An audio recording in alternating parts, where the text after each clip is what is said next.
WhatsApp guys and girls, मैं हूँ बाबा जिंदा। सो दोस्तों, आज मैं आप लोगों को बताऊंगा कि दोस्तों एक NSAID का दवाई और मसल रिलैक्स मेडिसिन में कौन सा बेस्ट होता है।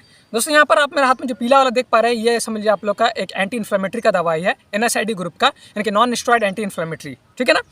यह आइबुप्रोफेन 400 mg जो कि नॉन सिलेक्टिव कॉक्स इनहिबिटर है। सिलेक्टिव भी आता है, ये नॉन सिलेक्टिव है, ठीक है ना। आइबुप्रोफेन 400 mg, पैरासीटामोल 325 mg, और यहाँ पर ये जो ब्लू वाला देख पा रहे हैं, ये आप लोग का मसल रिलैक्स का मेडिसिन है। ये भी नॉन सिलेक्टिव कॉक्स इनहिबिटर के साथ इसमें मसल रिलैक्स को मिला गया है। कंपोजिशन बता देता हूँ। आइबुप्रोफेन 400 mg, पैरासीटामोल 325 mg और क्लोरोजोक्साजोन 250 mg। ये ब्लू वाला जो आप लोग देख पा रहे हैं मसल रिलैक्स का है। दाम बता देता हूँ। ये जो येलो वाला देख पा रहे हैं, इनकी जो नॉर्मल आप लोग नॉन सिलेक्टिव कॉक्स इनहिबिटर है, ये आप लोग का 18 रुपये का, यानी 18। और ये आप लोग का देख रहे हैं जो मसल रिलैक्स है क्लोरोजोक्साजोन, ये आप लोग का 25 रुपये का। ये है आप लोग का 2 कंपोजिशन, ये 3 कंपोजिशन। अब मैं बता देता हूँ दोनों में से बेस्ट कौन सा है। पहले काम करने का तरीका। आइबुप्रोफेन जो है ये आप लोग का एंटी इन्फ्लेमेटरी इफेक्ट देता है, ठीक है ना, यानी कि साइक्लोऑक्सीजिनेस 2 यानी कि कॉक्स 2 को ब्लॉक करता है। और चूंकि नॉन सिलेक्टिव कॉक्स इनहिबिटर है, यानी कि कॉक्स 1 को भी ब्लॉक करेगा, कॉक्स 2 को भी ब्लॉक करेगा आइबुप्रोफेन। और पैरासीटामोल जो है ये एंटी एनाल्जेसिक इफेक्ट देगा, यानी कि दिमाग का जो केमिकल समझिए पेन का जो मैसेज होता है उसको ये चेंज कर देगा, इसलिए दिमाग को पता नहीं चलने देगा दर्द हो रहा है। एंटी एनाल्जेसिक इफेक्ट देगा। ये आप लोग का ये 18 रुपये वाला मेडिसिन है, ठीक है ना, जो कि एंटी इन्फ्लेमेटरी और एंटी एनाल्जेसिक इफेक्ट देता है। और अब मसल रिलैक्स का बात करते हैं। मसल रिलैक्स जो होता है, जो कि 400 mg इसमें आइबुप्रोफेन दिया हुआ है, यानी कि एंटी इन्फ्लेमेटरी, और पैरासीटामोल 325 mg, और है आप लोग का क्लोरोजोक्साजोन 250 mg। Anti inflammatory, anti analgesic और मसल रिलैक्स। देखिए, मसल रिलैक्स का जो मेडिसिन होता है, खाते में बता रहा आप लोग को नींद लगेगा, इसलिए खा के ज़्यादा उछल कूद नहीं करना है। ब्लू वाला का मैं बात बोल रहा हूँ, एग्जांपल। कलर से इंपॉर्टेंट नहीं होता, अलग अलग कलर में मिलता है, समझाने के लिए बोल रहा हूँ। क्योंकि मसल रिलैक्स मेडिसिन क्या करता है, आप लोग का जो मसल को खींच के रख दिया है ना, होता है ना, कुछ लोग एकदम खींच के रख देता है, फूल जाता है, वो थोड़ा सा उसको रिलैक्स कर देता है, तो उसके कारण आप लोग को नींद टाइप का थोड़ा लेगा, इसलिए खा के चुपचाप घर में बैठे रहना है। वही आप लोग नॉर्मल अगर एंटी इन्फ्लेमेटरी का दवाई खा रहे हैं तो खा के सब काम कर सकते हैं। बस दोनों दवाई खाली पेट मत खाइएगा, कुछ खा के खाइएगा। और ये मैं बता रहा 18 साल के ऊपर का।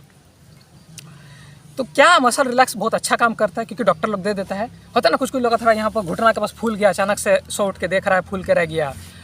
यहाँ पर लड़की लोग का ज़्यादातर होता है, ये सब जगह पे फूल के रह गया। आप लोग का काम अच्छा करता है, क्योंकि आप प्राइवेट डॉक्टर को दिखाएंगे तो आप लोग को मसल रिलैक्स का दे देगा। आप सोचेंगे अरे मसल रिलैक्स दिया है, काम बढ़िया करेगा, मसल के लिए बेस्ट है। नहीं, बिल्कुल नहीं। मैं आज तक अपना लाइफ में मसल रिलैक्स किसी को दिया ही नहीं हो, ना जरूरत पड़ा है। चलिए मान लीजिए कोई बहुत ज़्यादा भागा दौड़ी किया, उसका पूरा मसल सब खींच के रख दिया, तो मैं बोलता भाई चुपचाप शांति से सो जाओ। नॉर्मल दे देता हूँ, एक सिलेक्टिव कॉक्स इनहिबिटर, चाहे तो एसोलोफेनिक डाइक्लोफेनिक दे सकते हैं, नॉन सिलेक्टिव भी दे सकते हैं, एगो दे देता हूँ और बोलता हूँ चुपचाप सो जाओ। जो आदमी ज़्यादा भागा दौड़ी थोड़ा कर रहा है, उसको मैं बोलता हूँ रिलैक्स कर लो, तुम 24 घंटा में ठीक हो जाएगा। कभी कभार किसी की गलती से फूल गया है कोई जगह, हो जाता है, तो नॉर्मल आप डाइक्लोफेनिक का क्रीम लगा लीजिए। फटाक से दवाई मत खाइए, डाइक्लोफेनिक का क्रीम लगा लीजिए। और अपना घर में किसी को भी बोलिए भाई मालिश कर देना थोड़ा, या खुद भी कर सकते हैं मालिश करने का। दवाई फट से नहीं खाने का, बर्दाश्त नहीं हो रहा तभी आप दवाई खाइए। तो मसल रिलैक्स दवाई का कोई ज़रूरत नहीं है। लेकिन मान लीजिए आपको डेली मसल रिलैक्स, मतलब मसल में पेन हो रहा है, पूरा मसल में पेन हो रहा है, फूल फाल कर रह जा रहा है, तो समझ लीजिए या तो आप कुछ बहुत ज़्यादा काम कर रहे हैं, अब आप घर में बैठे हैं कुछ नहीं कर रहे तो भी हो रहा है, तो समझिए आपका बॉडी में पोषक तत्व का कमी हो गया है, ऐसा समझ लीजिए। ठीक है, मान लीजिए आप लोग का मसल में डेली पेन हो रहा है, प्रॉब्लम हो रहा है आप लोग को, तो समझ लीजिए आप लोग का बॉडी में पोषक तत्व का कमी है। एग्जाम्पल मैं बता देता हूँ। ये नहीं कि एस्कॉर्बिक एसिड का दवाई खाने लग गए, कि क्लिनिक में जाके बोले भाई हमें पोषक तत्व का कमी है कुछ दे दो, तो एस्कॉर्बिक एसिड का आप लोग का तो मेडिसिन दे देगा। नहीं, उसका बच्चा वाला हरकत नहीं करना है, ठीक है ना।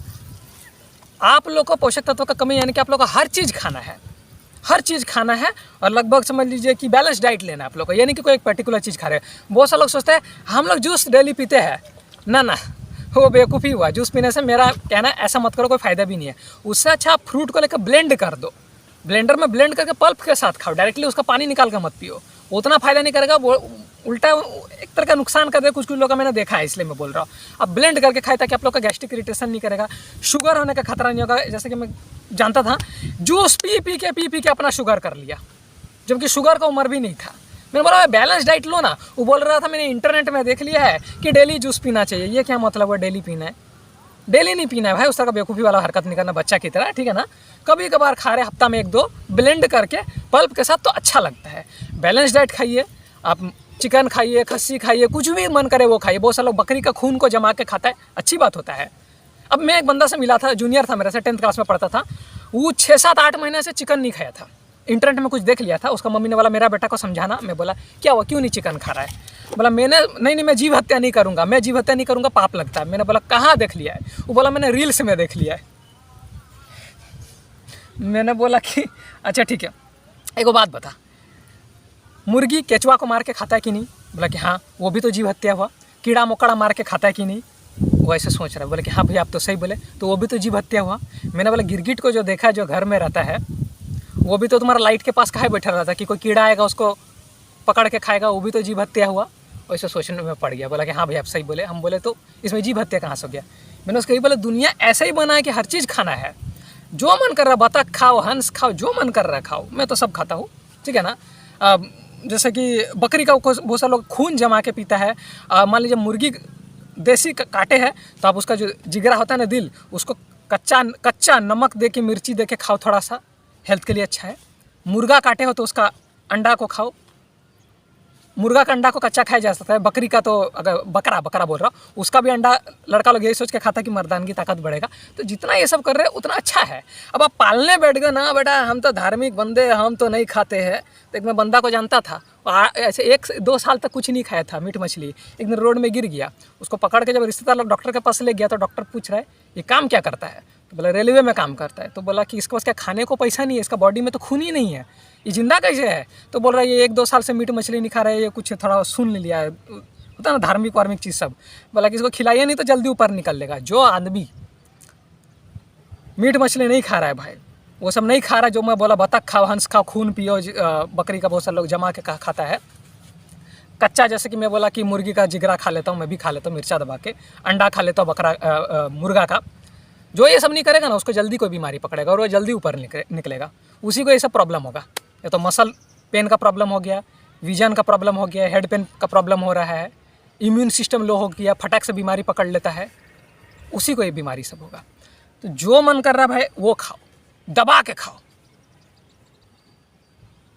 तभी आप बीमारी से दूर रह पाओगे। अब पालने बैठ जाओगे तो नहीं होगा, क्योंकि हम लोग भी जानवरें हैं। मैं वही तो उसको समझा, जब मुर्गी जब खा सकता है कीड़ा मकोड़ा मार के, तो हम लोग मुर्गी को क्यों नहीं मार के खा सकते? उसको मैंने यही समझाया। तब हम वो दोनों बिरयानी खाने गए थे और उसका वो आके उल्टी कर दिया, क्योंकि 7-8 महीने बाद खाया था ना चिकन, तो उल्टी कर दिया था। अचानक से उसका बॉडी वो हजम नहीं कर पाया, उसका धीरे धीरे हैबिट लगा लिया है। तो हर चीज़ खाइए, मसल रिलैक्स का मेडिसिन कुछ नहीं करने वाला है। हाँ काम करता है, बहुत अच्छा काम करता है, लेकिन आज तक मेरे को अपना 28 साल में ज़रूरत नहीं लगा किसी को देने का ये। लेकिन अब प्राइवेट डॉक्टर के पास जाओगे तो ज़रूर देगा। अब देखो करिए ये तो 400 रुपये का है एसोलोफेनिक, और अगर कोई भी मसल रिलैक्स लोगे तो 300 रुपये के आसपास पड़ जाएगा। ये तो बहुत बेटर काम करेगा, कोई काम नहीं करेगा। जितना देर खा रहे उतना देर असर है। दबा के खाओ, एक्सरसाइज करो, मालिश अपना बॉडी को करो, फटाक से पेन किलर मत खाओ, और घूमो फिरो, चलो फलो, साइकिलिंग करो, एक्सरसाइज करो, प्यार मोहब्बत करो बीवी के साथ, वो सब हेल्थ के लिए अच्छा होता है। अब यह नहीं आज तो शनिवार है, नहीं ऐसा नहीं करना है। तो उसी को ये सब बीमारी पकड़ेगा, इम्यून सिस्टम लो होगा। और इसका मतलब ये नहीं कि बाहर का कचड़ा खाओ, घर में ला के खाओ। यह नहीं कि चलो जयंत ने बोला सब खाने का तो मैं बाहर जाके केक खाता हूँ, नहीं, केक बिस्कुट मत खाओ, फ्लेवर्ड होता है। घर में भले तुम बना के खाओ, वो ज़्यादा अच्छा रहेगा। तो और कोई सवाल होगा तो मैं कमेंट सेक्शन में जाना चाहूँगा। अगला वीडियो मिलता है दोस्तों, तब तक के लिए बाय बाय।